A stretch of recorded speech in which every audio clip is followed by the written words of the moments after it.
Rather than using the most minimal options available to limit the rights of Ugandan citizens in pursuit of its stated objectives of protecting our sovereignty, the bill instead resorts to the most restrictive options, such as criminal prosecution with very long prison sentences and steep fines.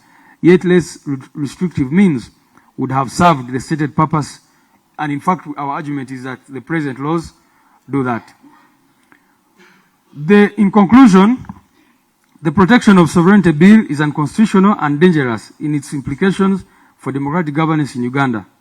Its alleged objective of protecting Uganda's sovereignty is not only undermined by the existence of adequate legislation already in place, but it also directly contradicts the bill's operative provisions, which systematically dismantle the very fabric of civic, political, and associational rights and freedoms through which the people of Uganda meaningfully exercise their sovereignty.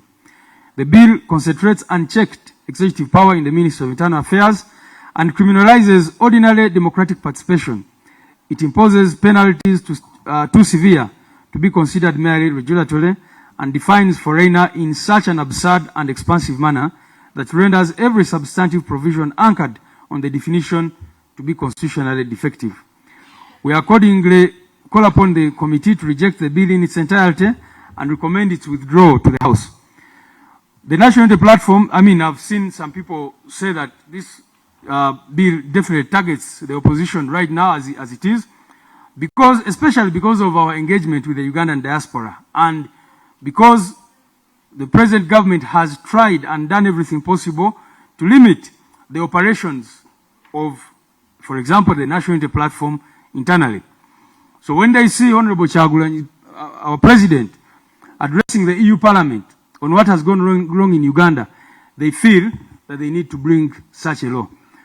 Our advice to them would be to correct what has gone wrong, instead of trying to come up with all these laws to criminalize every legitimate political participation and activities of the opposition.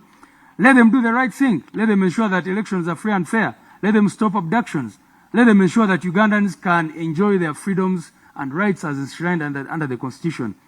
If they do that, there will be no need, for the opposition to even do what we are doing. But this law, as it is persecutorial in nature. It is intended to persecute and not to achieve any other objective. I thank you. And again, we have submitted both our own and also a memorandum from the diaspora. Thank you, Honorable Chair. Thank you, Comrade Lewis.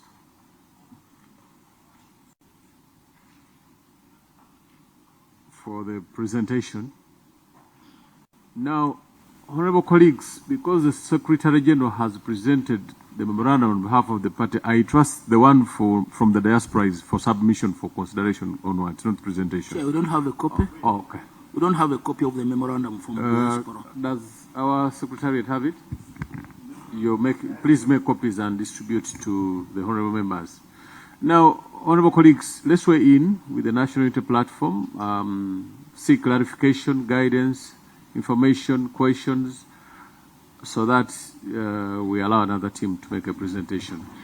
But Chair, before that, when we sat here on Friday, the substantive chair of the committee had indicated that arrangements were being made for the diaspora to present to us virtually, and then we would engage them. I don't know if that is still the position from our side, because they are ready to present and would like to engage them, or that opportunity is now closed.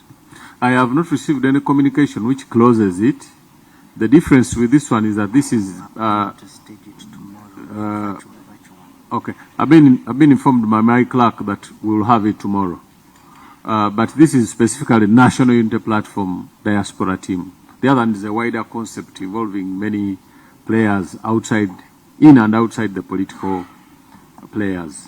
So let's weigh in. We'll start with the Honorable Yusuf Nsibambi. Thank you, Chair, for your procedure. Procedure.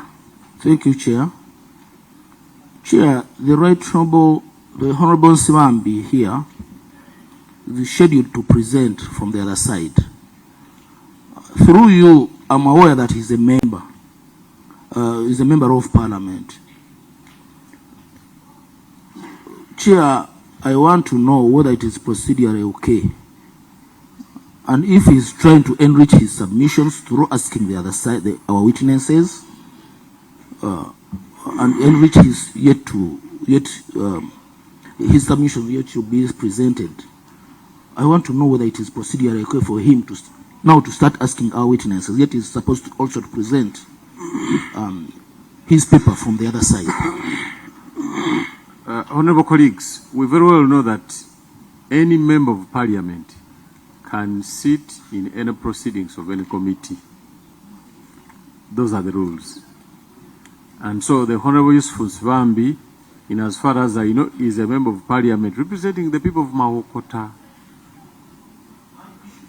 Chair, my issue is, it's like when after him submitting here and becoming a witness the other side, that now he'll turn into the house and start submitting, yet he was here and presented his views here. My point here is, he has been scheduled to present from the other side. Are we proceeding well to allow him now to start asking questions? My ruling is that as a sitting member of parliament, he has every right to participate in the affairs of any committee that sits in parliament. So he is rightly in the place. Please, Honorable Yusuf Nsibambi, proceed. Thank you very much, Chair, for your kind indulgence. I just have one question, actually not a question, clarification. I want to tap the Harvard brain also. And I'm very sure it's not in bad faith. Honorable SCG, I just want to seek your interpretation of Article 8A of the Constitution. You've, in your paper, talked about public interest. I can just read it briefly. 8A, 8A, subsection 1 and 2, or clause 1 and 2. Uganda, under 1, shall be governed based on the principles of national interest and common good enshrined in the national objectives and directives of the principles of state. 2. Parliament shall make relevant laws for the purposes of giving full effect to the clause 1 of this article.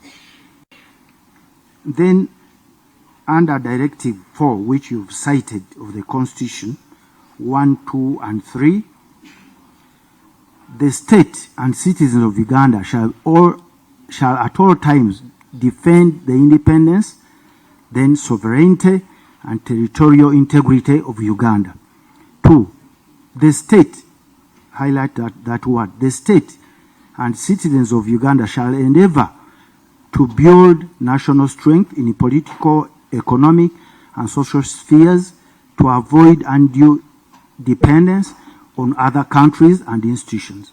And 3, the state, again highlight the state, shall endeavor to mobilize, organize, and empower Ugandan people to build independent and sustainable foundation for the development of Uganda. In light of this bill, what is the role of the state? Because you said it should be thrown out. But under Article 8A, we have to make laws to ensure the protection of this interest. So what is the role of the state looking at this bill? Thank you. The Honorable Yusuf Nsibambi, I'm glad you acknowledge the strength of the Harvard brain, and it's courteous that you seek clarification. Honorable Keyo. Thank you, Chair. I also want to thank the Right Honorable SG for the presentation. I wanted to draw his attention to his paper on page 3 and subheading, the limitations do not serve the legitimate public interest. And when you come to A, where actually you say that is people may come out and oppose. And you clearly stated that actually the opposition is supposed to make sure that it mobilizes the citizens from influencing the public to oppose the policy of government. One of the policies of the government is UPE, is PDM. I wanted you to put clarity on this. Actually, that the opposition we should oppose PDM that brings people money into people's pockets. I wanted you to put more light on this, UPE, because you are saying that actually when we should oppose government policies. Thank you. Thank you, Honorable Keo. You know, Honorable Keo is from the islands, so put that into consideration when you're responding. Who is next? Honorable David Livingston Zijan. Mine is exactly what Okeo's concern was, but for the record, I'll put it in my own words. First, I must commend the eloquence of the Secretary General. The Honorable Fox is not appreciating that. Please, give credit where it's due. For the Secretary General's comfort, you know, as I was coming into the gate, we came in together with Honorable Mulima Mayuni, Honorable here on my left, and he saw the color of my shirt, and he said, all along you subscribe to this party. And I said, but this color existed before parties came. I am the Dean of Independence in the House, so please know that I am very independent. So I think that while your presentation is wonderful and it really captures my admiration, I also get concerned when you say your goal is to oppose government policy. This, as he has stated, implies that even if government says we will bring national insurance, health insurance for all, you will oppose. Universal education, you will oppose, because the goal of your existence is to oppose.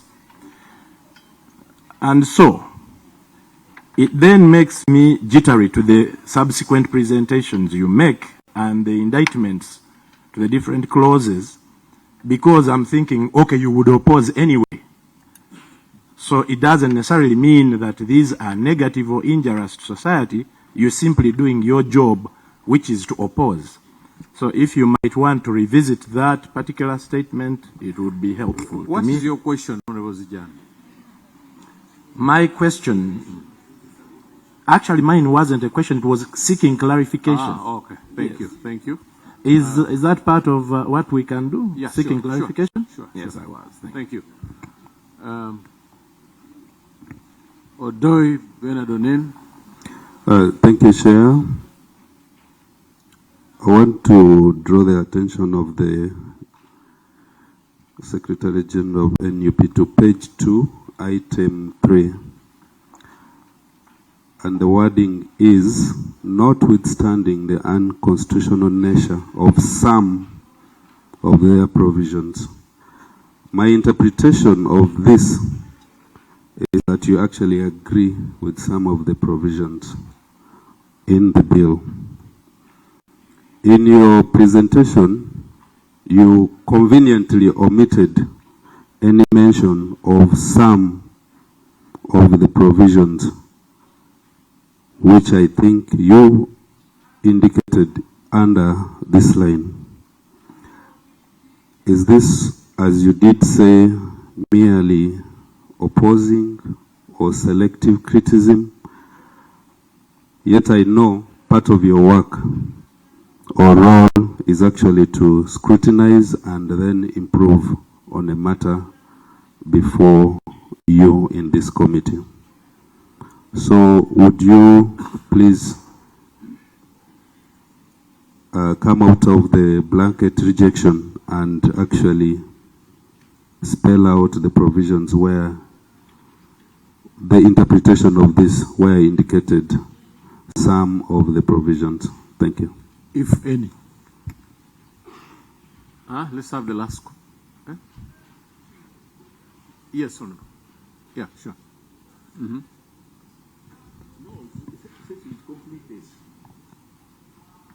Thank you, Chair. Thank you, Chair. Mine is goes to the Secretary General of NUP. First of all, I appreciate for your presentation, but mine goes on the issue of diaspora.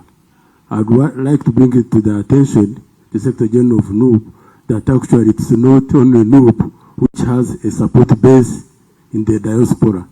All the parties, political parties, they have support base in the diaspora.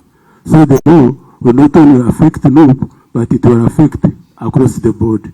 For example, NRM has even a directorate of in its secretariat in charge of diaspora. So NUP, I want to allay your fears that this law is only affecting you, so it will affect the whole across the board of all political parties. That's order. That's the Honorable Rauben Arinitwe. He has allayed his fears. I had given Sechitoleko before the Honorable Rauben came in. Sechitoleko, do you want to oppose your Secretary General? No, sir. Okay. Someone that Uganda. Procedure, Honorable Chair. Procedure? Honorable, I am aware, Honorable Chair, that Honorable Sechi, my wonderful neighbor here, sat at the Secretariat of NUP to draft the position the Secretary General has just presented before us. Is he therefore proceeded in order to make further submissions after his eloquent Secretary General has presented? Thank you, Honorable Fox. The Honorable Sechitoleko will make his submissions as a member of the committee. It's actually his right. Please go on. Thank you, Honorable Chair, for the wise ruling. And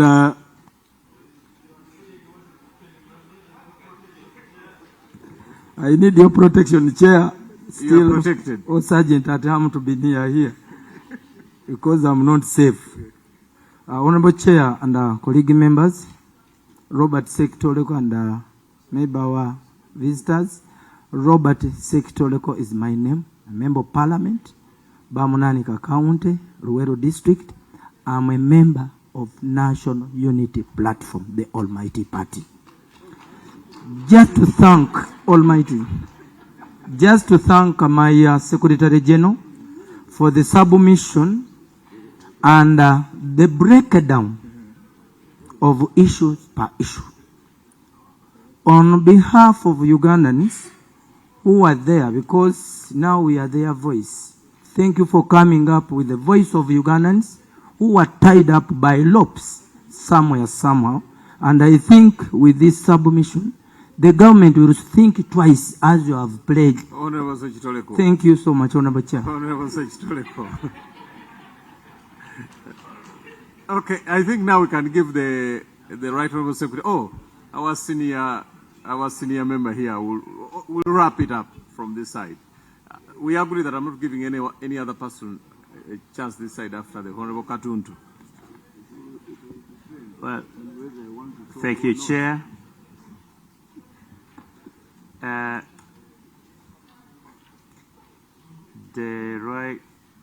The Secretary General alludes to legitimate and illegitimate intentions. I would like to limit myself to the legitimate ones, because illegitimacy sometimes becomes speculative. Let us go to the legitimate ones as presented.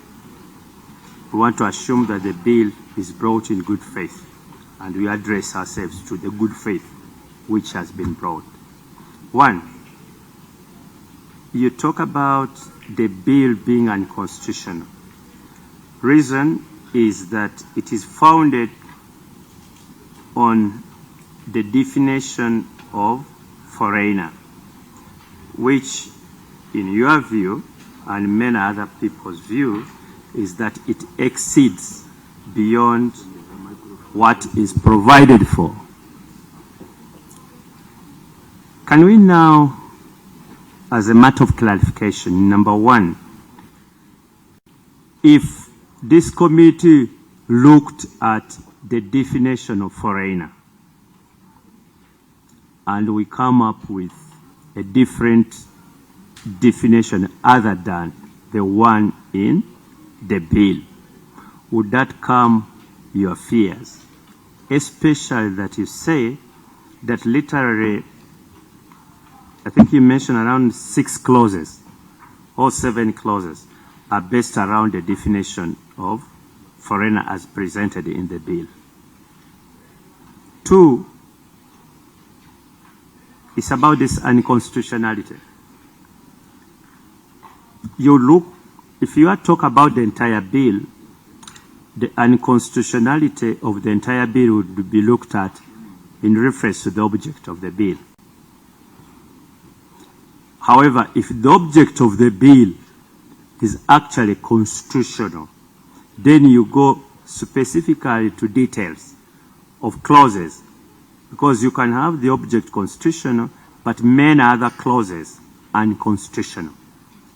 Because we need to make that distinction of the bill being constitutional and many clauses being unconstitutional. If, in my view, we address the constitutionality of the clauses as you've outlined them in your submission, would that calm down your fears?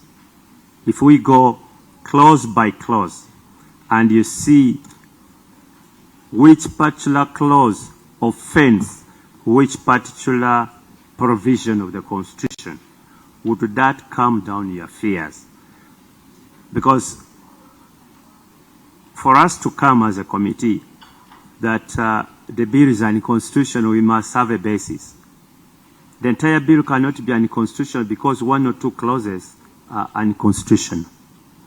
Unless the entire, when you look at the object of the bill, it is clearly unconstitutional.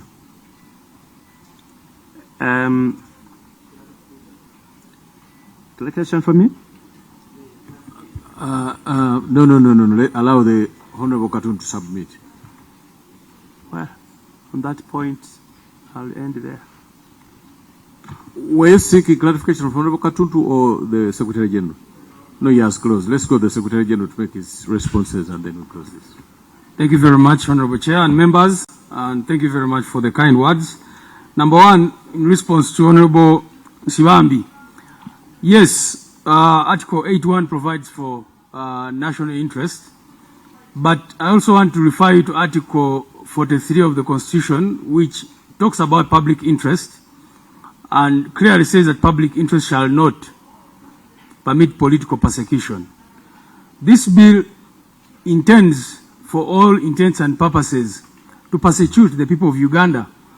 It is intended at political persecution. And so national interest, and I'm trying to infer public interest into national interest, it cannot in any way stand insofar as it promotes political persecution. And so, but also secondly, when you say what would be the role of Parliament, this protection of sovereignty bill as it is not the law envisaged under Article 8A. The law envisaged thereunder is a law that would clarify what national interest amounts to. That's not what this bill is doing. So this bill just refers to national interest, but does not even define what national interest is. So if you ask me what Article 8A, the import of that would be, because it says that Parliament, Uganda shall be governed based on principles of national interest and common good. And we all know that that's not what is happening today, both in practice and in legislation. So I think that, in fact, the enactment of this bill into law would be contrary to Article 8A that you're making reference to. Now, I did mention something about opposing government policy, and I think some honorable members... Sir, you see, the problem comes when lawyers are trying to argue. I think what we should, as a clarification, if this bill was to operationalize any provision of the Constitution, the object would state so. Absolutely. And that's what he was asking. That's what the Honorable was asking, what would be the role of Parliament. And I said, this law is not really addressing Article 8A of the Constitution. It doesn't. About government programs, I think we have a right to criticize government programs. And when I say we are in opposition, it does not mean that we are going to be opposing every single thing. But what I'm saying is that we have a right, and the people of Uganda, whether in Uganda or in the diaspora, should have a right to oppose those government policies or programs.